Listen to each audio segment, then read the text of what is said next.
immortal souls. Subhumans, it was believed, are beings that lack that special something that makes us human. Because of this deficit, they don't command the respect that we, the truly human beings, are obliged to grant one another.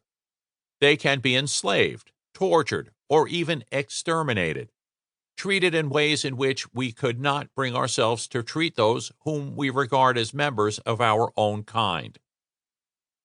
This phenomenon is called dehumanization. It is the subject of this book.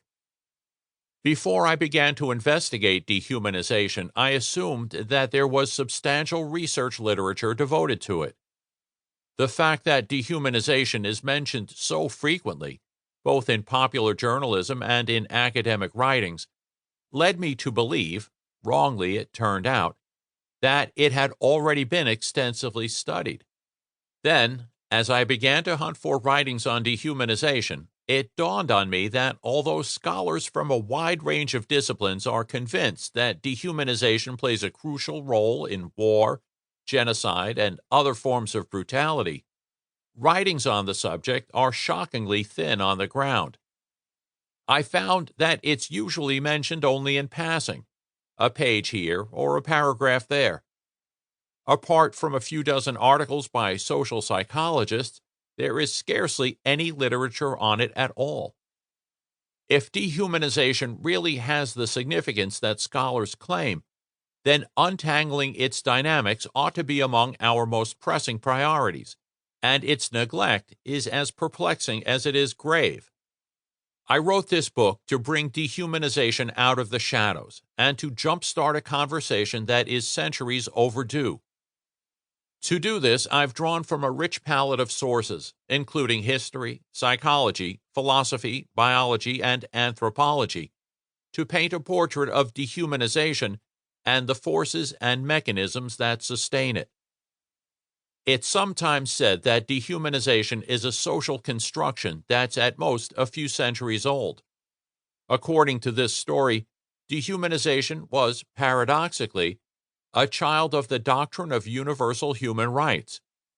This idea was the moral and political touchstone of the Enlightenment, but it conflicted with the brutal colonialism perpetrated by Europeans. As the example with which I began this chapter suggests, the dissonance between theory and practice was resolved by denying the humanity of the oppressed.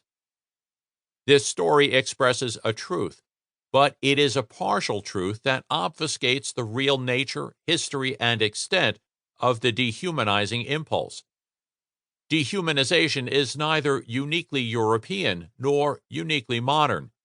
It is far more widespread, vastly more ancient, and more profoundly intertwined with the human experience than the constructionist view allows.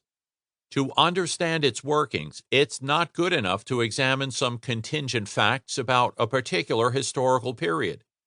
We must look much deeper. Of course, particular manifestations of dehumanization are social constructions, in the sense that they appear in a given culture and historical epoch, which leave their distinctive stamp on it.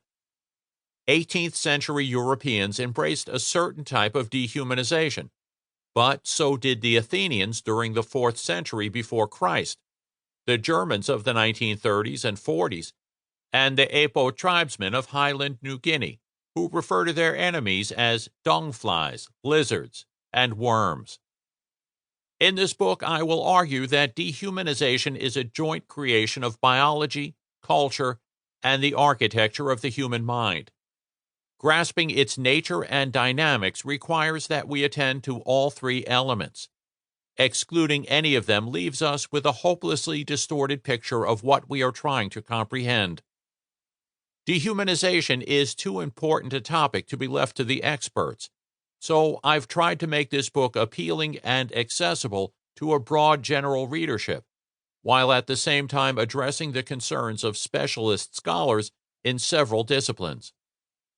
In doing this, I've done my best to balance academic rigor with engaging prose, on the principle that anything worth explaining is worth explaining in a clear and interesting way.